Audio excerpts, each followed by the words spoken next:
Greetings, teammates. I pray you are well. This is Tim Morton with Southeast Michigan FCA, and welcome to another Testimony Tuesday, where we like to provide a platform for others that are connected to our ministry to share their powerful stories of transformation. You know, every story has a hero, a villain, a victim, and a guide. And Jesus Christ was and still is to this day the greatest hero maker ever. I'm sure you would agree with me that we have enough villains and victims out there. What we need are more guides. And so I'm honored to bring on one of those guides, a hero maker in himself, that I've had a chance to develop a relationship over the last 5 years. And that is Steve Andrews of Kensington Church. Steve, welcome. Hey, man. Good to be here. Honored to have you on with us. And so the way that we got to know each other was very interesting. I knew about Kensington Church back in my days at Avondale. There was another teacher there named Todd Henderson, and he came up to me at one time. He said, "I got this crazy idea. Let's take some students to Haiti and to have them experience it." He had experienced it himself, and he said, "Man, I just want you to come with me and chaperone these kids." And we didn't even know if they're believers or not. It didn't matter. We just wanted them to experience it. And the only way we could do that was to piggyback on a church mission trip with Kensington. So that's how I first heard about Kensington and met Justin Warrens and experienced Haiti, which in itself has totally changed my life. But well, I'd forgotten that part. Yeah. That was an era where Avondale High School had so many incredible teachers and leaders. Don't you think? That was a golden moment. It's incredible. Phenomenal men that sharpened me, that helped mold me. And to this day, we're still brothers, even though God has took us on different paths. But that's how I found out about Kensington. So I heard your name at that time. But wouldn't you know that the Lord, maybe like 10 years later, I got granted this opportunity because of a brother in Christ that said, "Hey, I've been to Israel. I'm going to go, and I'm going to go on this trip, but my wife has gotten ill, and I need to stay with her, but I want you to go." And well, here's what's funny. Here's what's funny. That was our buddy Michael Emerson, who's one of the great human beings on the planet. Amen. So you're going on the trip actually was a big disappointment at first. Because I really wanted Michael to come.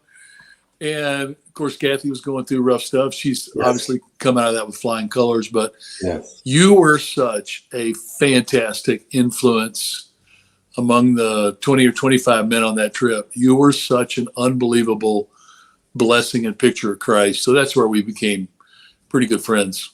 Yeah. And we what better way to get to know each other than to spend 10 days in Israel, right? And walking with Jesus.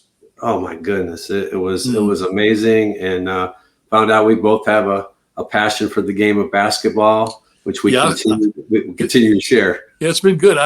For those of you listening, I've taught Tim a lot about basketball. Actually, if you've never watched the game with him, you should, because you literally see like 10 times more than you'd normally observe just watching. I mean, Tim is a savant, man, when it comes to understanding the game. So that's something we had fun. We were there when Michigan State beat Duke and Zion Williamson. Remember, we watched it at 3 a.m. Yes. By the Sea of Galilee. Yes. Oh, it's awesome. And that was certainly a highlight amongst many others. And I still have my journal. The guys in that group, we're still brothers to this day. It's amazing what a trip like that in that type of setting will do for men. And so I was just honored to get to know you there. And I just want to thank you personally for continuing to mentor me, support what we do, make connections, all the things. I know you're praying, and it just means a lot to me just to have you there and have that presence. So, well, I shouldn't be surprised, but I'll tell you, I am amazed at all the doors that God's opened for FCA and for you the last 5 years. It has been a golden moment to see God use you in such phenomenal ways. I appreciate that. But I wanted to, those that follow this and are going to be, a part of our ministry, I wanted to hear a little bit about you. So first thing I want to do is I want to step aside and just give you a moment to share, how you came into a surrendered life for Jesus Christ. I know it's a fascinating story, so I want to give you the opportunity. I'm going to step aside. Good. All right. Wow, what a cool moment, because I don't get to do it that often, where I just, share about what God's done in my life. I grew up in Memphis, Tennessee.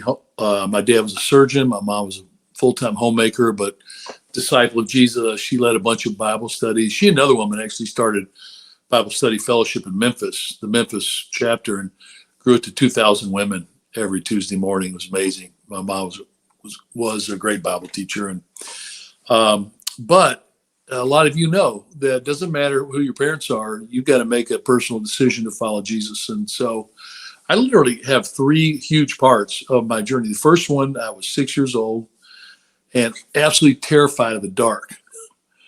And I think I'd watched too many Friday night horror movies, maybe as a kid, youngest of five. And one night in the middle of the night, my mom came into my room, and I think she's probably tired of getting up in the middle of the night, me being up scared. And she said, Steve, Jesus Christ died on the cross so that you wouldn't need to feel afraid of the dark. That was my true introduction to Jesus. I prayed to receive Jesus into my heart that night at age 6. And amazingly, I was never afraid of the dark ever again.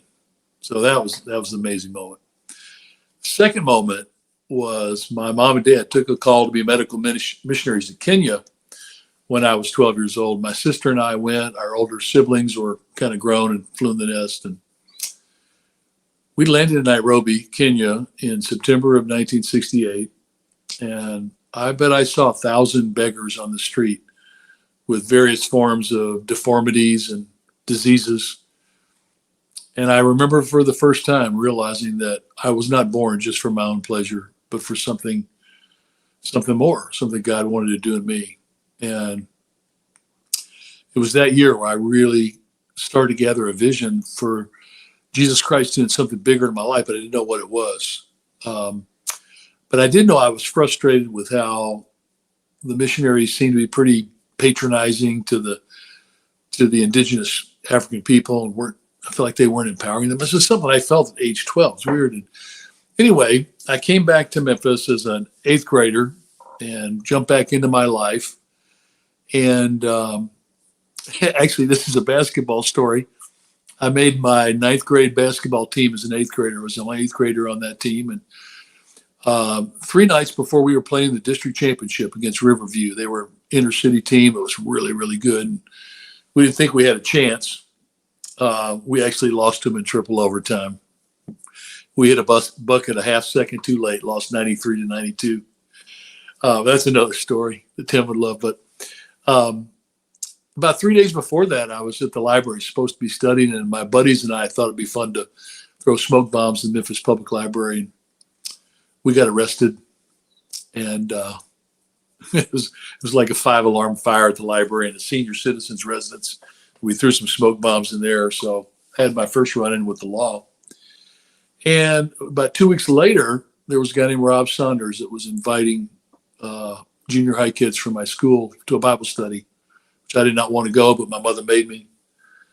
And that night, Rob talked for an hour about how Jesus suffered on the cross, what he went through on the cross for us. I was 13 years old. I gave my life to Jesus Christ that night, and never, ever once since then ever looked back. I mean, maybe I doubted, maybe I questioned, but that was a radical turning point in my life. And it was later in the next couple of years where some of my friends came and went with Christ. Some of them turned against me, lost friends over that, but I never stopped wanting to follow Jesus. And then when I was 16, helping lead a Young Life Club as one of the key volunteers, driving, bringing kids, is when I felt the call to ministry. I had this sense of, man, Jesus made me to reach people. And I remember memorizing Matthew chapter 6, where Jesus says, don't lay up for yourselves treasures in heaven where moth and rust corrupt and thieves break in and steal, but lay up for yourselves treasures in heaven that was the real beginning point of me wanting to follow Jesus with my whole heart. And so a couple of years later, I graduated from high school. I worked in a church in California for a summer, fought forest fires for the United States government that summer, and tried to reach firefighters for Christ. It's pretty fun. Worked in prison ministry. And then I went to Wheaton College, and it was during Wheaton where I played football there. Division III football, not real great football, but we had a lot of fun. And it was there that I ended up becoming a volunteer Young Life leader, and then I led the Young Life Club at Glenbard West High School in Glen Ellen, Illinois for 4 years. And we, along with about 10 other Wheaton students, we saw that club grow to 200 kids a week and just saw dozens of kids come to Christ. And that was just, man, that was the fuel of like nothing more exciting than seeing Jesus work in your life to reach other people. And it's been fun because that's what I've watched Tim do the last 5 years, just that rocket fuel joy when Jesus is moving in ways that can only be explained by what he's doing. Well, it was after that I felt the call to youth ministry and then to launch Kensington. But here's why I want to finish this piece of the story. And Tim, you can ask me any questions you want, but this is the big thing athletically. When I was 16 and I really began to follow Christ, I started trying to bring buddies from high school to church. And it just felt like a joke to them. It was so hurtful because I wanted them to know how great Jesus was. And that was when I started dreaming, what if we could create a church like FCA or Young Life, where we could just I could reach my buddies on their terms and see them come to Christ. And so that was the real motivation, 34 years ago, launching Kensington. And God gave us that chance to reach a lot of people of our generation. It's pretty exciting. Man, that's a great story. That continues to be written, brother. Yeah. But Rob Saunders. Rob Saunders was a high school football player at Central High School. He was known to be the number one hellraiser. Drinker, womanizer. And later he became a follower of Christ and came back to reach people in Memphis. And he was a teammate of my older brother's, who was 10 years older than me. And it was his message, and then later his discipling us, that was a major, major part of my life. Not too many people, you probably know of him now, and I've lost touch with him the last probably 15 years, but what an impact. One person, he was the hero maker. That's right. In my life. That's right. And that's what I love, in hearing those testimonies, that's what emerges. There's always, and it could be several people, someone plants seeds, someone comes along, and, we don't know how the process is going to work out. Yeah. Let me say this just again, as I'm thinking about the hero making thing. It was my mom and dad first. Yeah. It was coming back with Rob Saunders all through high school. And then M. Griffin was a professor at Wheaton, and Gary Sattler was associate minister of a Presbyterian church in Glen Ellen. And God used him and Gary in my life to totally inspire me to lead and do ministry. And all those really were, I think, the four people that just ignited my passion to serve and follow Jesus. Love it. And, I put together my top 10 of men in my life that have influenced me and were been a part of this process. And I made sure they all knew that they were a part of where I'm at now. And I think that's so wise. We stand on the shoulders of those that have gone before us and have been faithful. And man, I just love the way it all worked out. And obviously there's, you getting arrested. I never knew that. I'm a felon. I'm a convicted felon, actually. We've all had our moments, right? Teachable moments in our lives. But what God can do with someone that's on mission, right, and knows who they are, whose they are, and what matters most. Mm-hmm. Could you share a little more detail on just when God gave you that vision 30 some years ago about Kensington? You were connecting to something that I think is really important that I want everybody to hear again is the why behind what you wanted to create and why you wanted to create it. Yeah. So, my dad was a number one man on the University of Tennessee golf team in the early 40s, right before he went into medical school and the World War II broke out. And he came to Christ at the first Young Life retreat held outside of Texas. It was in Memphis, where my mom was a senior in high school and was a student committee that brought Young Life to Memphis. It's been in Memphis now 81 years. Wow. My mother brought it when she was 17. Amazing. And so my dad came to Christ through Young Life at a retreat. Church couldn't reach him, but Jim Rayburn, the founder of Young Life, spoke and shared the gospel in a compelling way. And so when I was trying to reach my buddies, I thought, how can we share Christ in this compelling way? And I saw FCA was an incredible ministry where I was connected to that tangentially through high school and college. And then Young Life, where they were always trying to meet people where they were, kind of earn the right to be heard. And I just knew I didn't want to do church the old way. And so I thought, what if we created a service? We were inspired by Willow Creek in Chicago and others. But I thought, Young Life, we'd do skits, we'd have fun, we'd laugh, we'd sing songs of the culture, and then we'd connect those songs to the Bible and to the story of Jesus. And we thought, and I remember the Lord called us, Wally Hostetter, by the way, at Faith Church. He was the real hero maker because he launched me to start Kensington even though he was under duress because what we were doing was different. And he still supported us. What an amazing guy. Incredible mentor. But we wanted to start a church where when people came on a Sunday morning, that they felt like we had been listening in their windows of their house during the week. Like, speak to the issues. We do dramas where husband and wives would have a fight, yell at each other, and people are like, "What are you doing?" Like, well, that's what's happening in people's homes. What does Jesus have to say about that?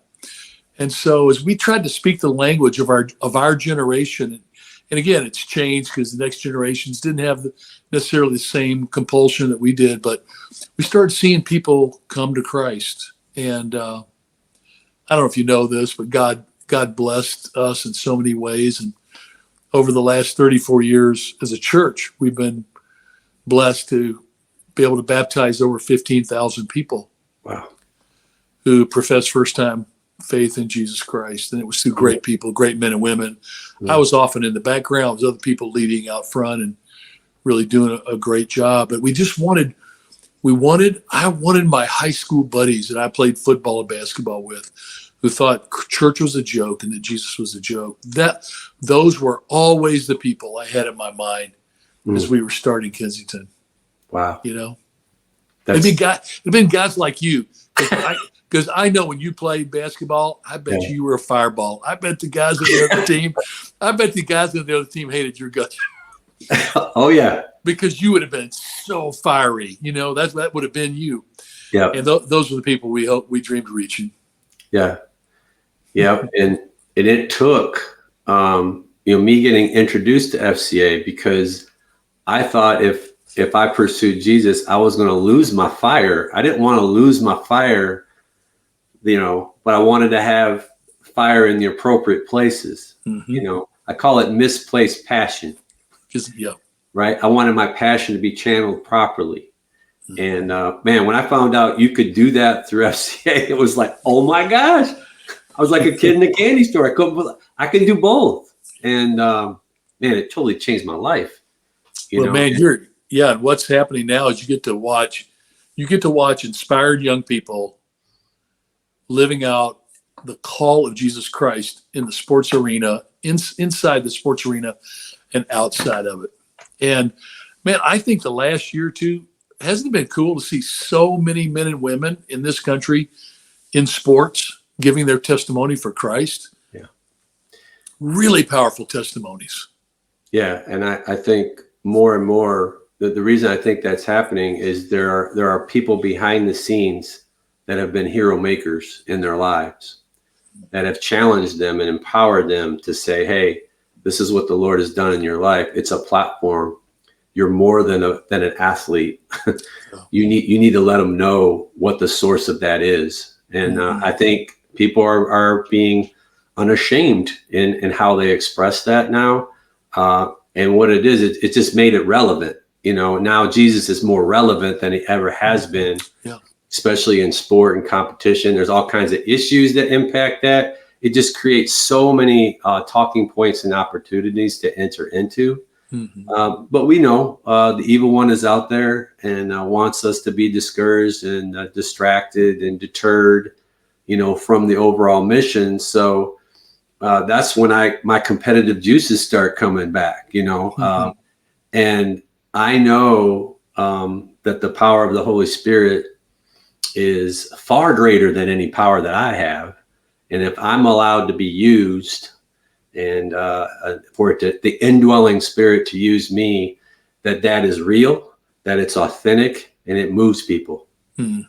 So that's where we need to coach others up, disciples others up, like Jesus did, so that they're empowered to live it out and go into those spaces where they are, so that people will want to know, hey, that guy's different. That woman's different, and I want to know why because we're all looking for it, right? All longing for it.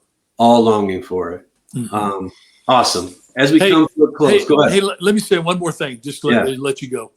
Is I wish the church could capture some of what FCA has understood from the beginning, and people that compete in sports, coaches, is that you're not going anywhere unless you're on a team where you're believing people. And what FCA has done is it literally identifies coaches, assistant coaches, players, captains. The whole process is about believing in what Christ can do in people. Yes. And I just wish the church would grasp onto something FCA has figured out a long time ago. Well, I appreciate that. And there are many churches that that partner up with us. Kensington's one of them. And not just from just the people that go there, but, the overarching leadership, allowing us to use spaces, adopting high schools. So it's a big part of what we do. And so there are those that catch the vision that are jumping in. I just had a amazing conversation with a youth pastor today, and he was a part of FCA in Oklahoma. He's up here now in the East Detroit area, and he's just he's a fireball also. And I asked him to be our chaplain at our first elementary middle school camp at the end of July, and he's fired up about doing it. So it wouldn't happen without people saying yes to these opportunities to come and support what we do. So I love it, man. That's terrific. As we close, just where you're at in your life now, it's different. There's different rhythms to what's going on. Can you just kind of, as we close, just come to there? What does the Lord have for you right now, and how does that feel for you? Yeah, it feels, well, it's a wonderful time of life. And I think it's so beautiful that each period of my life has been so amazing. This one is really different because from the time I was a quarterback of my 5th grade Pop Warner tackle football team, I've been a leader. I've been telling people what to do. And after 30 years of leading Kensington, I stepped out of leadership, and now I'm not telling anybody what to do. But I've stepped into a place where when I'm in my best self, I just, I got my dog barking at the front door to let him out. But it's in my best self, it's just encouraging others. And so I want to spend the rest of my life hopefully just building other people up and getting behind the visions that God is moving in the next generation. That's why I love being with you, and I love being with the people that you're breathing into them, another generation of people that are going to follow Christ long after we're gone. Yeah. That's exciting. Well, I love that. And there's still some tread on that tire, brother. I know. About that much. Yeah. So stay tuned, because there could be some empowering opportunities that I'll invite you into where you can come and be that encouragement. Good, buddy. So I can't wait for those to happen, and they're going to be happening because God is moving in a powerful way. Mm-hmm. So I love you, and I appreciate you, and thank you for joining us today. Thanks, man. It's a joy. Love you. Yep. Wow, that was amazing. Lord, we give you all praise, honor, and glory for who you are and how you're always working. If you are a man or a woman who would love to know more about FCA and learn how to empower people like Steve's life has totally been about, please reach out to us. We'd love to hear from you. But until we come back to Testimony Tuesday again, I'm Tim Morton, Southeast Michigan Director, where our mission is to lead every coach and athlete into a growing relationship with Jesus Christ and His church. God bless.